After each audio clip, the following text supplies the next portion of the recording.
Welcome back. Welcome back. This is the People's Voice.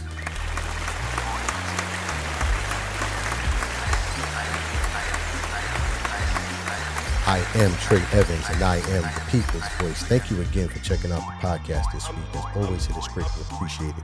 The People's Voice podcast is an investigative news podcast where I am dedicated to covering stories and social issues that I feel have been either buried or underreported or not reported at all by social and mainstream media.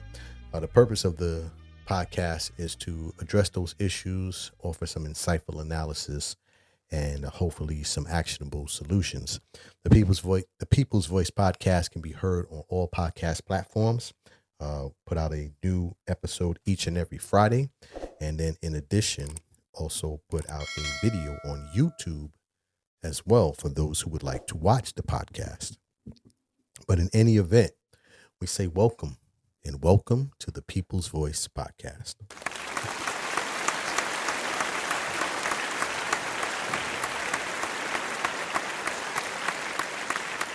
So today, I want to get into the topic of immigration, but not just based on the surface information that has been pushed out to the masses, not just here to talk about, the rhetoric about what has to be done with immigration and, just the normal conversation. I want to talk specifically about two aspects of this. Number one, I want to talk about the recent ruling that came out from the Supreme Court that has basically given a green light to ICE and any other enforcement that deals in immigration to basically the ability to identify whether a person is a possible illegal immigrant or not. But then I want to talk a little bit about what's really the push behind the immigration conversation in terms of immigration reform here in the United States, because there's a much deeper and, in my opinion, sinister purpose that's going on that's leading behind this wave of immigration reform. And so I want to talk about that today. But that's what I want to get into today. I want to talk about immigration. So to get started, I want to talk about that decision that was recently handed down by the Supreme Court. For those who may not know, there was a recent decision by the Supreme Court that basically upheld a decision that was made by a lower court in the Los Angeles area. And actually, let me read it here. I'm reading from the American Immigration Council, where they talked about this case. And it says, in a 6-3 vote in the case known as Vasquez Perdomo versus Noam, it says the Supreme Court granted an emergency request from the Trump administration and temporarily halted an LA judge's order that barred roving patrols. I want you to keep that in mind. Roving patrols. That barred roving patrols from snatching people off California streets and questioning them based on how they look, what language they speak, what work they do, or even where they happen to be. Previously, a Los Angeles federal court and the Ninth Circuit Court of Appeals had ruled that these actions amounted to illegal racial profiling. Okay. Now, what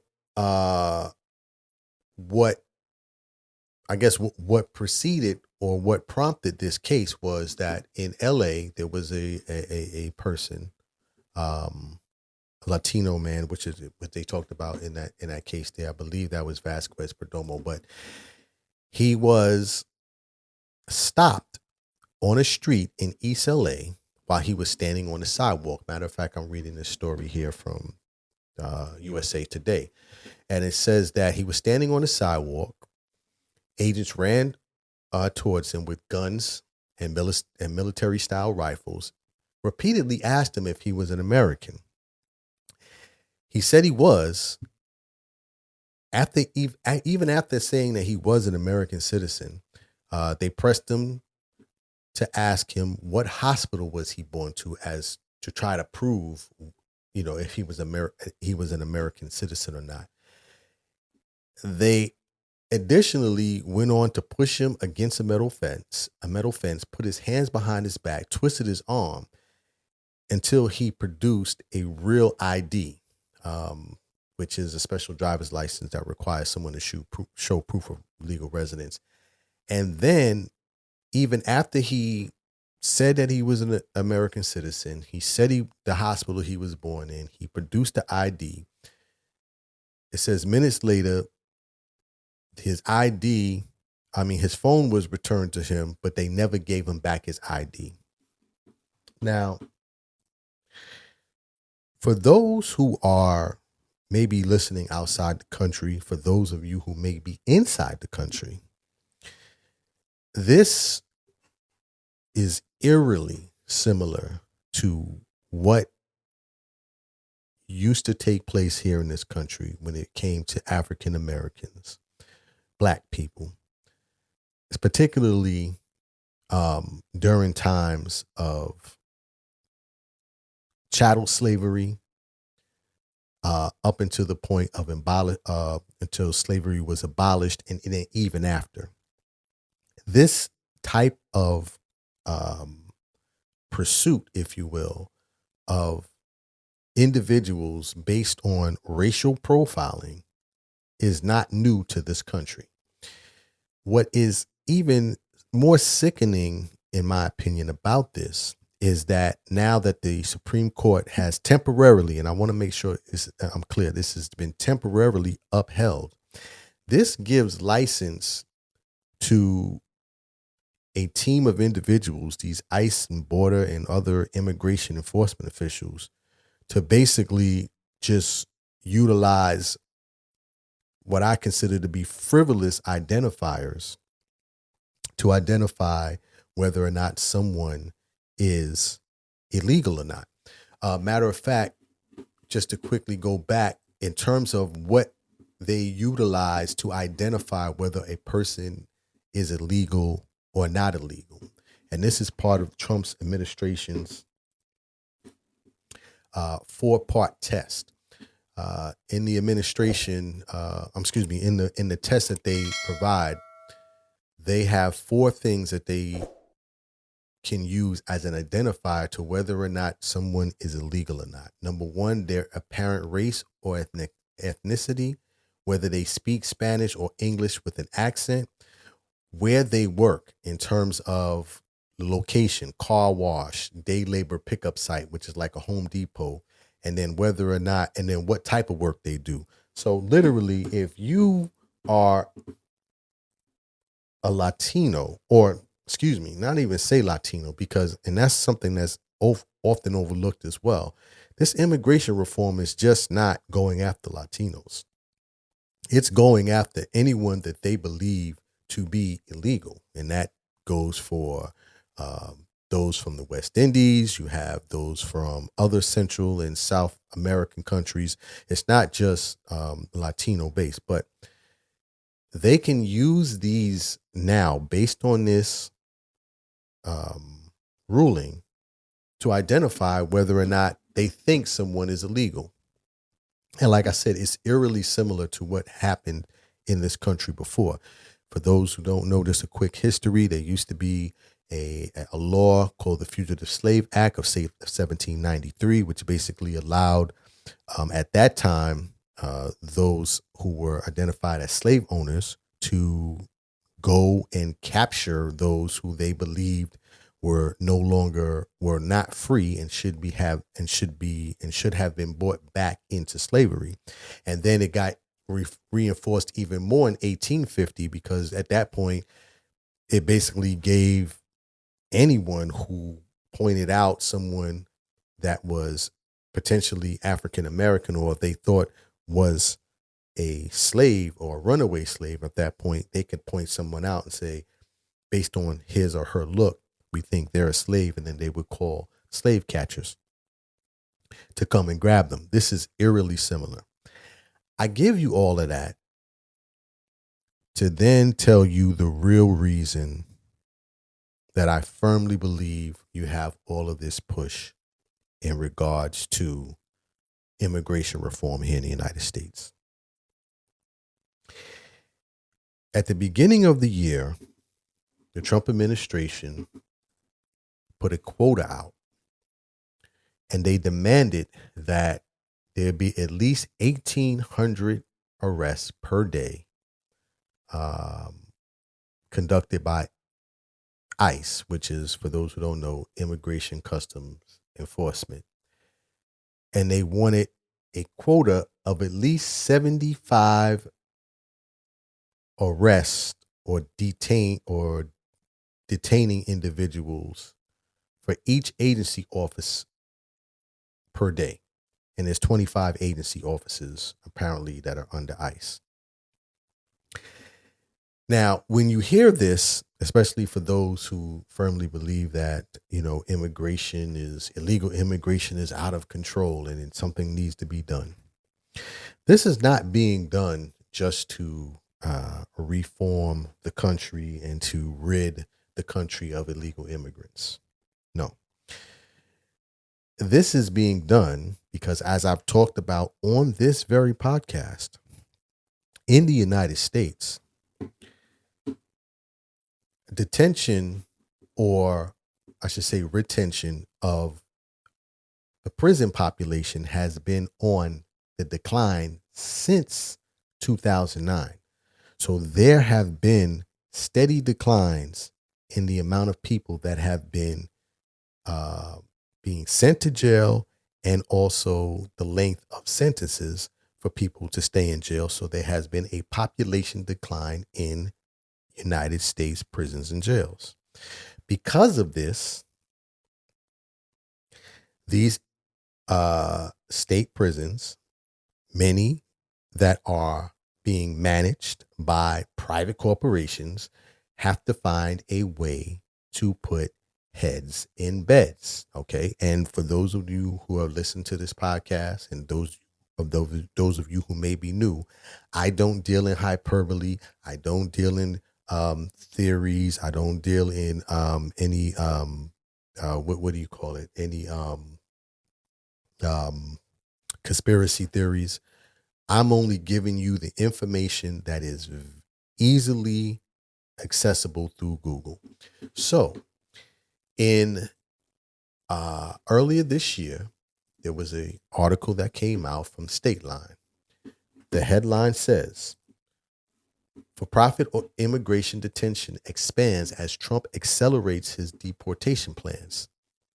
And in this article, they detail a company which is called the Geo Group. For those of you who may not know, the Geo Group owns and manages private prisons throughout the United States. It says, in February, U.S. Immigration Customs Enforcement, better known as ICE, announced it will reopen the Delaney Hall in Newark, New Jersey. The detention facility, which is owned by the Geo Group, has the capacity to hold about 1,000 people. It will become the largest ICE processing detention center on the East Coast, and the 15-year contract is valued at $1 billion. So this is not hyperbole. This is not conspiracy theory. This is actually happening. And this is happening because many people don't know. I shouldn't say that. Many people may not be aware of the process that takes place when an illegal immigrant is detained. It is not what people think, that ICE is out here grabbing people and then 2 and 3 days later or a week later, these people that they grab are being sent back to their respective countries. No. What ends up happening is many times these individuals sit in these detention centers, and many of these prisons that have now been dealing with population decline are being converted into detention centers, and now they're being filled up with these detainees who for many might be in these prisons and in these jails for years because the immigration court has said that they're backed up and can't get to these cases. So this is not just, being done for the betterment of the country. This is actually being done for profit. To further the case, the ICE director, and his name is Todd Lyons, at a recent expo, a border security expo in April, he said the following, and this is quoted. He said, "We need to get better at treating this like a business." He said, just like Amazon Prime, let me make sure I quote him correctly. He said, "We need to get better at treating this like a business, like Amazon Prime, but with human beings." He actually said this. This is not some internet theory that's just running around. Matter of fact, let me play this from News 10 ABC, where they fact checked this as well. This very statement that he made. Let me play this, and then I'll talk a little bit more about the dollar amounts behind this, and then we'll close out from there. But this is from ABC 10, where they fact checked this statement. Into a comment allegedly made by the head of Immigration and Customs Enforcement. A story that you may have seen today claims acting ICE Director Todd Lyons said that he would like the agency to be run like Amazon Prime for human beings. And this is true. The Arizona Mirror reports that Lyons made the comments at a border security expo in Phoenix. He said his goal would be a system like Amazon in which trucks round up immigrants for deportation across the U.S. So far, ICE has not responded to requests to clarify exactly what Lyons may have in mind. Now, the question I raise is this America? And the land of the free and the home of the brave? And I answer it and say, yes, it is. This is America. This is exactly what America does. America is about this, number one. And men lie, women lie, the numbers don't. And so this push for immigration reform, ladies and gentlemen, is not just being done for the betterment of the country. It's being done for profit. Just to close out here, I was also reading a story from, what was that last story from, where they talked about the dollar amount. Was this from the future? No, this is from the Truth.org, where they talked about this as well. They say that on a recent earnings call, it says executives from Core Civic, this is another company that privately that owns and manages privately owned jails in the country. It said that the executives announced plans to triple the number of beds in their facilities within a few months. That would mean an additional $1.5 billion in revenue for the corporation, more than doubling its earnings. And again, this is all being driven by immigration reform here in the United States. Now, in terms of the length of time that individuals can spend in a detention center, it varies. It can go anywhere from, a few days or weeks, depending on the issue, to years, depending on the case, and also how quickly these judges and these courts can get to these cases. So this is not as surface level as many people. Actually, I got to stop saying many people. This is not as surface level as is being reported. There is a deeper motive behind this. And we need, as a collective, to stay on top of this, because there may be some of you who goes, well, that has nothing to do with me. If they can utilize these type of box checks, if you will, to identify whether someone is an illegal immigrant or not, this can easily lead into other areas of life that will eventually affect you, whether you're a person of color or not, whether it's discrimination based on income status, discrimination based on religion. This opens up a can of worms that is very dangerous. But ultimately, my point that I want to drive home today is that detention of illegal immigrants is big business. This is not just to clean up the country. So I want to make sure that that point is heard loud and clear. But that's my time for today. If you want to leave a comment, you can reach me at the People's Voice Podcast on Instagram. You can also reach me at I am Trey Evans on YouTube. When I post a video, please feel free to leave a comment. All comments are welcome. But that's my time for today. As always, dreams are not just for sleeping. Please wake up and live your dreams. My name is Trey Evans, the People's Voice. Tell somebody about the dream. Salute.